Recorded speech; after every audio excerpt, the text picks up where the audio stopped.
आज हम सब चर्चा करेंगे कि कैसे आपको 12वीं कक्षा के भूगोल विषय में 70 नंबर में से 70 नंबर लिखित परीक्षा में प्राप्त हो।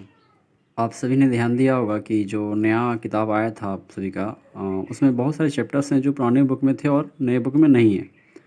और तो स्टूडेंट के सामने समस्या थी कि पढ़े और क्या ना पढ़े। वही जैक के बोर्ड के द्वारा जो क्वेश्चन बैंक जारी किया गया था उसमें सभी चैप्टर से क्वेश्चंस डाले गए थे, है ना। एग्ज़ाम से ठीक पहले परीक्षा का पैटर्न भी कुछ चेंज हुआ। ऑब्जेक्टिव क्वेश्चन उठा के 30 कर दिया गया जो 40 था। तो अब समस्या आ गई कि आखिर कम समय में ज़्यादा नंबर कैसे प्राप्त करें। तो हम इस वीडियो में आप लोगों को बताएंगे कि आपको कौन सा टॉपिक्स पे विशेष फोकस करना है। और ये जो मैं बता रहा हूँ इसका आधार ये है कि जो मॉडल पेपर जैक बोर्ड के द्वारा जारी किया गया था कुछ दिन पहले एक भूगोल का, उसमें जो क्वेश्चन पैटर्न है और किस चैप्टर से कितने क्वेश्चंस लिए गए हैं, चाहे वो 1 मार्क्स के हो, 2 मार्क्स के हो या 3 मार्क्स के या 5 नंबर के हैं, है ना।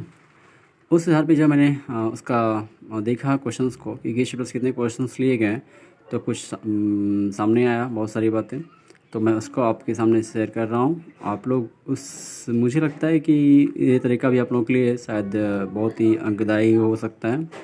आप जब अपने मॉडल पेपर के को उठा कर देखेंगे तो आप क्या देखते हैं कि मानव भूगोल के मूल सिद्धांत जो किताब है ना, उसके जो पहला अध्याय है मानव भूगोल प्रकृति में विशेष क्षेत्र, उससे जो है नंबर के 2 क्वेश्चंस, 2 नंबर के 1 क्वेश्चंस और 3 नंबर के 1 क्वेश्चंस पूछे गए मॉडल पेपर में, ठीक है।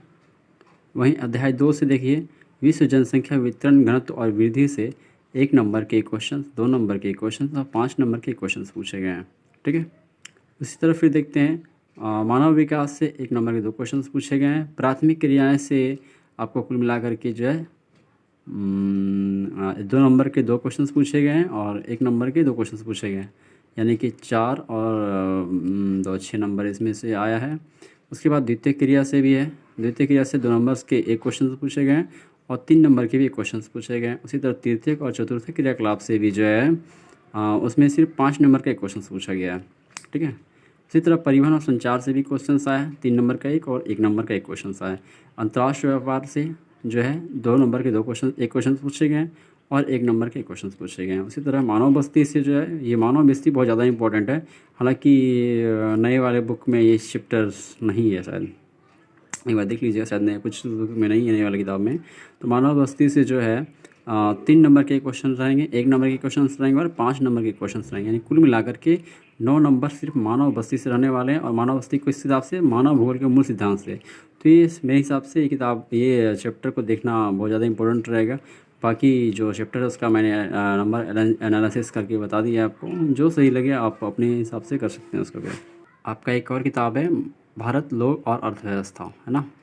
इसमें देखिए, इसमें जो पहला अध्याय है जनसंख्या वितरण घनत्व वृद्धि और असंगठन, इससे 1 नंबर के 2 क्वेश्चन, 1 क्वेश्चन और 2 नंबर के 1 क्वेश्चन, कुल मिलाकर 3 नंबर पूछे जाएंगे इससे। फिर है प्रवास प्रकार कारण और परिणाम, इससे 5 नंबर का 1 क्वेश्चन रहेगा और 1 नंबर का 1 क्वेश्चन रहेगा, ठीक है। मानव विकास का कुछ नहीं मिला इसमें। मानव बस्तियाँ से जो है 1 नंबर का 1 और 2 नंबर का 1 क्वेश्चन पूछा जाएगा। भू संसाधन तथा कृषि, उससे 1 नंबर का 1 क्वेश्चन, 3 नंबर का 1 क्वेश्चन रहेगा। जल संसाधन से जो है बहुत इंपॉर्टेंट टॉपिक है, इसका में से आपको जो 1 नंबर के जो है 2 क्वेश्चन और 3 नंबर के क्वेश्चन पूछे जाएंगे। खनिज तथा ऊर्जा संसाधन, इससे भी 1 क्वेश्चन 1 नंबर यह रहेगा और 3 नंबर का 2 क्वेश्चन रहेगा, ठीक है। निर्माण उद्योग, इससे 5 नंबर के 1 क्वेश्चन रहेंगे, ठीक है। निर्माण उद्योग से इससे 5 नंबर के क्वेश्चन रहेंगे, ठीक है। और उसके बाद है भारत के संदर्भ में नियोजन और सतत पोषण विकास, इससे 2 नंबर का 1 क्वेश्चन रहेगा। परिवहन तथा संचार से कुछ नहीं मिला है। अंतर्राष्ट्रीय व्यापार से 2 नंबर का 1 क्वेश्चन रहेगा। तो ये था। अब मैंने जो मॉडल पेपर का एनालिसिस किया उस आधार पे इसका जो है प्राप्तांक हर चैप्टर का बताया इसमें। बाकी आप जिस तरह से तैयारी कर रहे हैं कीजिए, और लेकिन ये भी अगर एक बार कोशिश कीजिए कि इसको भी एक बार देख लीजिए और फिर उस हिसाब से भी तैयारी कर सकते हैं, ठीक है।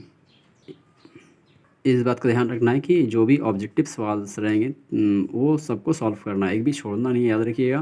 क्योंकि अगर आप गलत आंसर भी देते हो तो नंबर कटने वाला नहीं है। इसलिए अनुभव के आधार पे आपको, अगर किसी क्वेश्चन का आंसर नहीं आ रहा और तो क्या करना है आपको, अनुभव के आधार पे जो है उसमें आपको जो जाँच लग रहा है ऑप्शन उसको लिख देना है कॉपी में आपको, ठीक है।